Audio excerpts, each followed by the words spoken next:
Hello, everyone. If you stick around to the end, you will see different perspectives of what a relationship truly is and how to maintain and create a sustainable relationship. Let's go!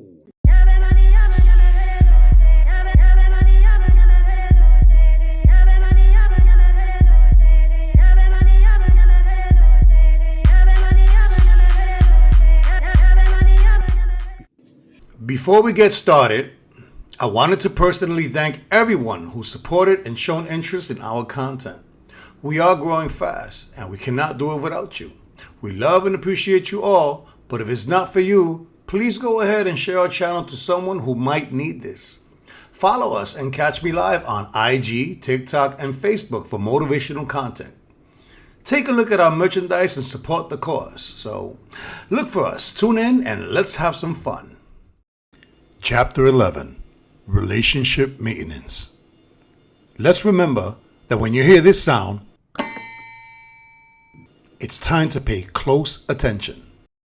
At this point, if you have been following the podcast, you should know how to mentally convert the jitters of fear into butterflies in your stomach.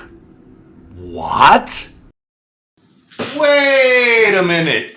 Didn't I cover that? You didn't cover that. I didn't cover that? No! No! I didn't? So apparently we didn't cover it, but we will add that to the book when it's published at the end of the year. If you are paying attention, that was a clue. So anyway, let's go. If you don't love yourself, then how the heck can you love anyone else? If you truly love someone, then you would give them the best version of yourself you could be, and that could only come from loving yourself first. Not to be confused with being full of yourself. We covered that in Chapter 4, Honesty versus Dishonesty, where we spoke about sharing versus showing off and confidence versus cockiness. We covered that? You did. Okay, so let's keep it going. If you are willing to keep it real with yourself and everyone else around you, then it's a great foundation because now you have the potential to love yourself first and understand we want to share that love. Have good communication, where listening is the most important role. Trust, being able to rely on someone. Support, be a champion advocate for someone and have their back. Loyalty is when someone has your back when you're not around. Honesty, when people value their integrity.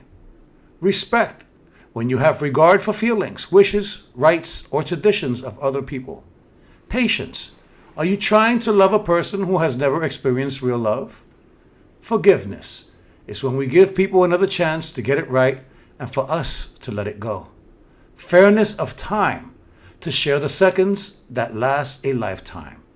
Compatibility, sharing high standards depending on what level you are on. Responsibility, where you take a proactive approach versus accountability, where you learn from your mistakes. And awareness, you should learn to know yourself and of your partner well. These character traits were not listed in any particular order. And we can go on and on if we are talking about all the important components of a relationship. It might be a lot simpler than you think. We just need to relate, and sometimes we need to take it back to kindergarten rules where they say, share, play fair, take turns, no fighting or fussing, no cursing. The problem is everyone is looking for unconditional love, but are carrying a suitcase full of conditions. And we all want a great person in our lives until you start dating one and realize they will be stern about stepping up your game. Now, before we go deeper into this, ask yourself, are you the person they hate to love or love to hate? It is a lose-lose situation because the word hate exists in either scenario. Let us not get caught up with the hate as much as asking, where is the love in all this? Here's a quick golden nugget. Do you know that you use the same amount of energy to be miserable or to be strong? If you are spending your day complaining, talking about how many things you hate, and cannot have a conversation without finding something wrong, then explain to me, how do you expect to coexist in a space reserved for equivalency? And then expect them to entertain the stripping of one's voice only to pollute their ears with pejorative judgment. What happens next is you try to change the conversation, and it's because you're not interested in what they have to say.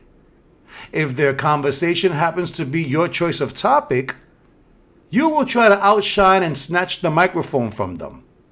So what does this have to do with anything? I'm glad you asked. You are not relating. The best conversations call for relatable subject matter. If your presence or feelings are not important, they will show you with their actions, not with their words. Too many times your feelings get in the way of appreciation towards someone or something. You can get so caught up unintentionally in how you feel and what you want them to feel that you cannot even see them and everything they are doing for you. You are way too caught up in your own experience with them. Control. If someone cares for you, they will not try to control you or stop you from learning. If someone believes or values you, they will not belittle you in front of others and will have your back when you're not around. Solid relationships can handle a busy partner. They respect their time, appreciate their efforts, and loves to watch them grow. Support your partner, but don't forget to grow together. Lift each other up and want the other person to win just as much as you want yourself to win. 2 trips of relationship should never go on or back and forth. Do not fall in love. Instead, grow in love. Everything that falls gets broken, and everything that grows gets stronger. You cannot remain around someone that does not want to put in the work to gain or expand assets. They will ruin and bring you down while ruining themselves. Remember the old saying, misery needs company? They will poison your energy, motivation, and your mindset, only to leave you traumatized or holding on to the other person's shadow of negativity. So, what is relationship maintenance? Basically, it is what it sounds like, maintaining a relationship. And I am not just talking about a couple and their romantic relationship. I am talking about every relationship: spouse, siblings, parents, children, co-workers, and yes, even strangers you meet every day. Somehow you are coexisting in a similar or close space. So there is a common, and however briefly, a relationship there. So let's find the connection between coexisting and having a relationship. You cannot have a relationship without coexisting or occupying the same space. What is the difference between connection and attachment? Connection gives you power, and attachment sucks the life out of you. Try to avoid confusing attachment with love. Attachment is mostly about fear and dependency and has more to do with lack of self-love than love for others. Love without attachment is the purest love you can have and offer, because it isn't about what others can give you. It is about what you can give others, and only if you already possess the power to do so. Sometimes the person you want the most is the person you are best without. Some things are meant to happen, but not just meant to be. You cannot force someone to comprehend a message that they are not ready to receive. And yet, you must never underestimate the power of planting a seed. Love someone who matches your energy and keeps your heart from becoming cold. Do not lower your energy to force a relationship to exist. For some, marriage is the highest level of a relationship, and others feel kids and parents is the most complicated. But without significant data to prove this, it is all subjective. There goes that word again. There are many intricacies and facets for a couple to relate, but we make things more complicated than it needs to be. If we are on the same page and talking about couples, then we both believe that finding someone worth waking up to is better than looking for someone to go to sleep with. Breaks and space. Taking a time out from someone will help you feel how much you truly miss them or how much peace is in your life without them. I am a firm believer that absence can make the heart grow fonder, or out of sight can turn into out of mind. And maybe that is why they say that if you love something, let it go. And if it returns, it was meant to be. And if they don't, then it never was. Let's think about that for a moment. That could be very risky. It just does not sound like living above the norm. So we must understand that there is a difference between a healthy amount of space and growing apart. Breakups are hard until you realize you were the only one holding on to the idea of what that person could have been instead of accepting who and what they are right now. But can a relationship last without seeing each other? Wouldn't every visit be a reminder of why the distance is worth it? So what role does space play for relationships? From time to time, every healthy relationship needs space from each other. While in a relationship, maintaining your individuality is crucial for a relationship to coexist longer rather than a shorter amount of time. Giving ourselves space that is separate from our relationship allows us to still be yourself and stay connected to who you really are or need to be. It allows us to pay closer attention and maintain closer ties to our emotions by having physical space or uninterrupted time to ourselves. It can also grow or create appreciation towards the other member of the relationship, which is a natural desire for most. Life is much better without excuses. If someone really wants to do something, they will find a way to do it. And if and only if there is a way. How will you ever know if you don't try? That is not living above the norm. Where there's a will, there's a way. How about if there is a way, we will find it and get it done? Now that sounds more like it. How much is enough or too much? Is it better to take what you can get, even if it's very little, than to risk having nothing at all? That would be totally up to the expectations of both parties involved.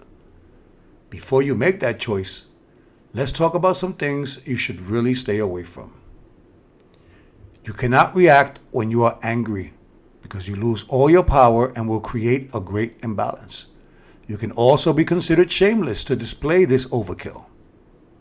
Avoid making promises when you're happy. You will agree to do anything and offer things while you are in a state of jubilee or having a good time. And stay away from decisions when you are sad. This is when you do the least information gathering, generate ideas, and thinking through options goes out the door. Most people will do anything to avoid anxiety when we should be learning how to work with it and use it to our advantage. If we are living above the norm, we are running towards difficulties and not running from them. It takes continuous effort to maintain a relationship, and nobody is a master at this forever changing environment. I have heard so many references about equality in relationships, and the truth is, it will never be equal. But what it can be is equivalent. And if you allow yourself to see things from a different perspective, you will see how important it is to have diversity in a relationship. We can also learn how to coexist longer with this concept, and that's where compromise comes into play. Let's not forget to play fair. Here is an example of equivalent. Love can be expressed in many ways, and people don't always say, "I love you." Sometimes it sounds like, "Be safe. Did you eat? Call me when you get home. I made you this." Or what are you in the mood for? Half full versus half empty. Let us take that old question where we are constantly asked if we are looking at the glass half empty or half full, and where the measurement is located at the center. This is supposed to determine if you are optimistic or pessimistic. In other words, a positive or a negative person. But is there just one cup, or are there many glasses to fill? Are we talking about filling each other's glasses as individuals or within the relationship? Because those are two different things. So let's look at this from the perspective where all of the glasses represent all our strengths and all our weaknesses. Sometimes we yearn for relationships that can fill our voids, and we can actually help to fill each other's glasses instead of looking at it as individuals. The point is to help our partner to fill their own individual glasses through utilizing their strengths to conquer their weaknesses and become less dependent on their partner. We are looking for an interdependency where the members of this connection depend on each other to create an environment where they can grow as individuals and contribute towards the relationship. If you are doing you and they are doing them, then the relationship does not suffer because there is less pressure to contribute, or should I say, invest. If we are doing more for our partner than what they are doing for themselves, or what you should be giving the relationship instead, it creates a dependency. And this is considered an imbalance. Relationships are deeper than just coexisting and occupying space, because relationships must have a balance through complementing each other. Partners depend on each other to be available to support them when needed. Be some of who they need you to be and some of who they want you to be. But remember, do not focus on their needs or draw your value from self-sacrifice, because maintenance requires a balance that comes from playing fair. Jealousy versus territorial. People often mistake being territorial for being jealous. Being in a relationship is an investment of energy, money, and most importantly, time. The intention should be to utilize our assets sparingly and not to waste them. And just like any other investment, it doesn't protect itself. You must look after your investments regardless of who's involved, who you trust, or past performance. We cannot afford to take things for granted and expect that things will go on and remain the same without any glitches. Everything in life has an expiration date, and if we are not being proactive and monitoring how we're utilizing our assets, it may already be too late. I am not talking about going on a fishing expedition or digging for dirt. I am talking about every once in a while, raise your head, take a peek, and go ahead. Ask the right questions to see if everything is running smoothly. Asking your partner what frustrations they encountered during their day or week can prepare them for a fresh and new outlook. We can remind and encourage our partner to flush their mental toilets as often as they can, so it doesn't become intimidating to work with and prevent high levels of anxiety from accumulating. It is not that we do not trust our partner. It is not that we are insecure. We know human behavior, and sometimes we don't trust the people our partners surround themselves with. And that leads us straight into the next topic, which is relationship ethics. What is relationship ethics? Relationship ethics is knowing the difference between right and wrong and avoiding all the shady gray stuff in between. Ethics refer to the moral principles that justify our behavior. It involves acts of honor and integrity. Ethics are deeper, more personal, more about who you are and who you are loyal to. So is that not relationship etiquette? Relationship etiquette are a set of rules indicating how to be polite and the way to behave while coexisting. Etiquette allows people to get along and enjoy life by knowing what to expect and acting in a manner suitable for what the situation calls for. It is more about what you wish to appear to be in public and quite often superficial. Both ethics and etiquette are taught as guidelines for behavior and go hand in hand. Against popular belief, relationships do come with a manual and a list of written rules that should be considered to maintain a relationship. You must choose wisely whether to use ethics or etiquette, but never forget to keep them both balanced. We should learn and share what these things are so your relationship standards are in the right place along with the proper level of expectancy. If you value your relationships, it means you must also value the members involved. No expectations equals no disappointment? That line doesn't work for everything. For instance, if we use our standards as a form of expectations, then you must hold people accountable to respect you. Your standards should be more about you than about anyone else. These are lines that you yourself would not cross. But how do we know when our standards are too high or too low? Time to clean our lenses and flush our mental toilets. You are handling your business and the other is doing what they're supposed to do. Both are responsible individually and neither is carrying the weight of the other. In this perspective, the relationship is balanced because they are both taking care of their own responsibilities as an individual. No, we're not talking about helping out someone to grow, such as offering support while they're in school or in growth transition. We talked briefly about that previously in the half full, half empty example. This takes SMART goals to launch a realistic strategy. And that, my brothers and sisters, is living above the norm. Now, on the other hand, if only one person is growing, like we covered earlier, it creates extra weight on the grower and the mutual growth of the relationship. So there is an imbalance when one of the members is carrying more weight than the other, and that will also depend on how you look at the value of this relationship. This goes back to asking yourself if you are doing too much or not enough. What we need are relationships that will put us in opportunities without fear that we would jump ahead of them. Where is the help? That's the same thing as showing off versus sharing, which sharing explains how it's done and willing to help you get there, versus showing off, which is just displaying their trophies. Feels like a forced window shopping experience to me. Now, if we are strictly talking about couples, some people say that if you are not dating to marry, then you are dating for a heartbreak, because for some, marriage is the ultimate goal.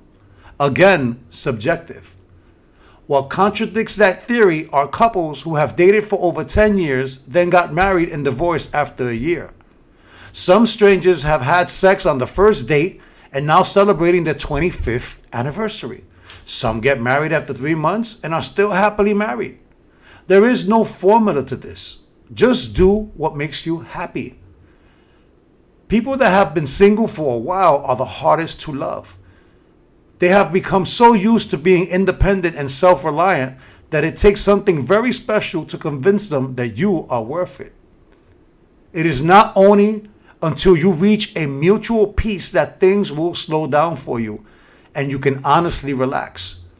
It takes mutual understanding in many categories to get to this level, and the sooner you understand this, the sooner you will be at peace. Understand that you cannot heal a person who keeps using their pain as an excuse to hurt you. The bottom line is that there are many types of relationships, and we must know what kind of relationship we want to be in and how much we are willing to contribute to make it work.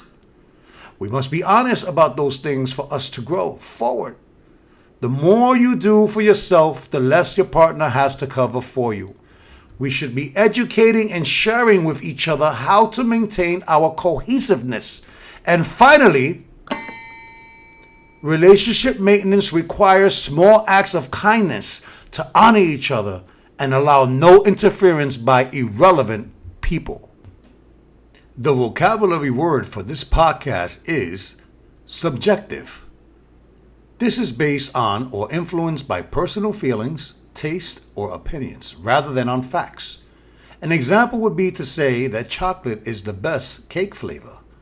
Being subjective can also mean being internal, emotional, instinctive, intuitive, impressionistic, biased, prejudiced, bigoted, idiosyncratic, irrational, or having a gut feeling. The opposite of subjective is to be objective or impartial based on facts. I want to thank everyone who is following us and has become part of the Hormiga family. We love and appreciate you all. As you know, we have a deep admiration for those who genuinely want to grow and live above the norm. We are here to offer enlightening information about life and its many challenges. We also offer an array of business consulting strategies to maximize your work production, promotion, marketing, and to lift the spirits of your company staff. We also offer personal consulting through our Life program. Follow us on Instagram, Facebook, TikTok, and Twitch for daily motivational content and chances to win cash and nice prizes just for tuning in. Right here on YouTube for our show called P.S. I Love Me. Now on Tuesdays at 8 p.m. Eastern Time. Subject to change, so tap in and check out the weekly schedule for the show times and events.